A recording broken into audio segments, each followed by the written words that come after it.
কেরালা ব্লাস্টার্সকে 4-2 গোলে হারিয়ে দিয়ে ইস্টবেঙ্গল এই মুহূর্তে লিগ টেবিলে 6 নম্বর স্থান দখলে প্রবলভাবে দাবিদার হয়ে এই মুহূর্তে দেখা গেছে। এবং ইস্টবেঙ্গল যে লড়াইটা আজকে করেছে তা এক মুহূর্তও বুঝতে দেয়নি যে তারা কেরালা ব্লাস্টার্সের থেকে লিগ টেবিলে অনেকটাই পিছিয়ে রয়েছে।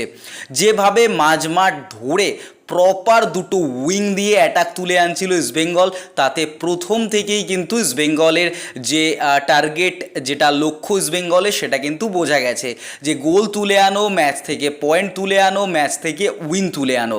এবং কার্লোস কুয়াদ্রাত যেখানে নেই ডাগ আউটে, সেখানে ছিল কিন্তু দিমাস দেলগাডো এবং তার আন্ডারে সাউল ক্রেসপোর মাঝমাঠ থেকে বল ডিস্ট্রিবিউশন এবং তার অসাধারণ পেনাল্টি, অসাধারণভাবে দুটো উইং বেস করে পিভি বিষ্ণু, অসাধারণ ভাই। আগামী দিনে ইস্টবেঙ্গলকে এই প্লেয়ারটা যে ভালো জায়গায় নিয়ে যাবে এবং ইস্টবেঙ্গলের ওয়ান্ডার কিড হিসাবে তাকে দেখা যাবে, সেটা নিঃসন্দেহে বলা যায়।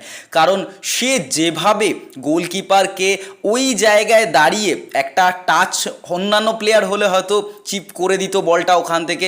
বিষ্ণু যেরকম স্কিলফুল প্লেয়ার, আমরা দেখেছি বিষ্ণুর বিভিন্ন সময় যে অতিরিক্ত কাটানোর জন্য গোল মিস হয়েছে, পাস করে দিতে পারতো, বাট ওই জায়গায় বিষ্ণুর একার পায়ে বল ছিল, সেখানে গোলকিপারকে বাইরে টানার জন্য বা ওখান থেকে পেনাল্টিটা আর্ন করার জন্য কিন্তু ওরকম একটা বল বা পায়ে টেনে নিয়েছে।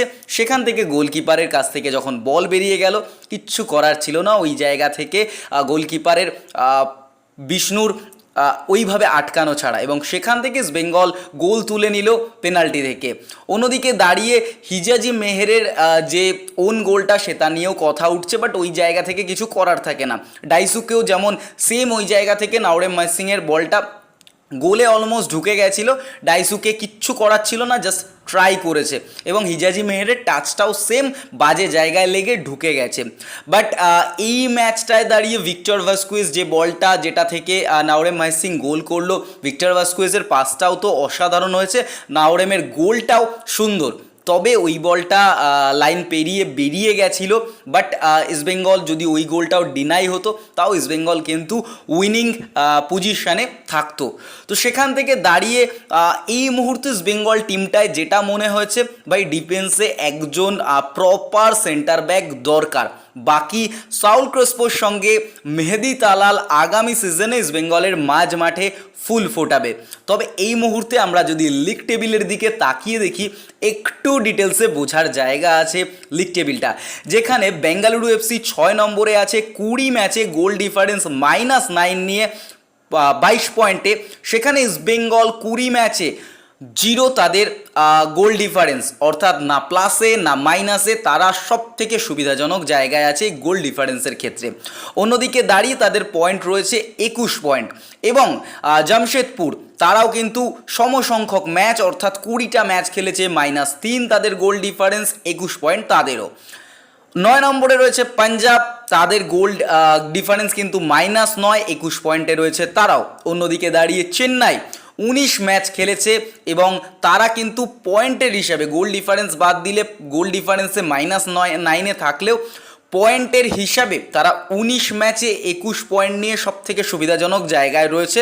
এবং নর্থ ইস্ট ইউনাইটেডও প্রায় কিন্তু সেম জায়গায় রয়েছে, অর্থাৎ চেন্নাই এবং নর্থ ইস্ট ইউনাইটেড যদি জিতে যায় ম্যাচগুলো, নর্থ ইস্টের 19 ম্যাচে -8 গোল ডিফারেন্স, 20 তাদের পয়েন্ট রয়েছে, সেখান থেকে চেন্নাই যদি পরের ম্যাচ জিতে যায়, তাহলে 20 ম্যাচে তারা চলে যাবে, কিন্তু চেন্নাই চলে যাবে 3 পয়েন্ট নিয়ে 24 পয়েন্টে, নর্থ ইস্ট চলে যাবে 23 পয়েন্টে। তবে ইস্টবেঙ্গলের হাতে যে সুযোগটা রয়েছে, ইস্টবেঙ্গলের ম্যাচ রয়েছে কিন্তু পাঞ্জাব এবং বেঙ্গালুরুর সঙ্গে, ঠিক আছে। এই দুটো টিমকে যদি ইস্টবেঙ্গল 180 মিনিটের যে খেলা, সেখানে যদি ইস্টবেঙ্গল হারিয়ে দিতে পারে, তাহলে কিন্তু অপরদিকে জামশেদপুরের ম্যাচ রয়েছে চেন্নাইয়ের সাথে, তারাও জেতার জন্য যাবে, চেন্নাইও জেতার জন্য লড়াই করবে, সেখানে একটা টাফ কম্পিটিশান কিন্তু আমরা দেখতে পারবো। অন্যদিকে জামশেদপুরের ম্যাচ কিন্তু গোয়ার সাথেও রয়েছে, নর্থ ইস্ট ইউনাইটেডের কিন্তু কেরালার সাথে রয়েছে, চেন্নাইয়ের সাথে রয়েছে, উড়িষ্যার সাথে রয়েছে। অর্থাৎ নর্থ ইস্টের কাছে টাফ কম্পিটিটার হলো উড়িষ্যা এবং চেন্নাই।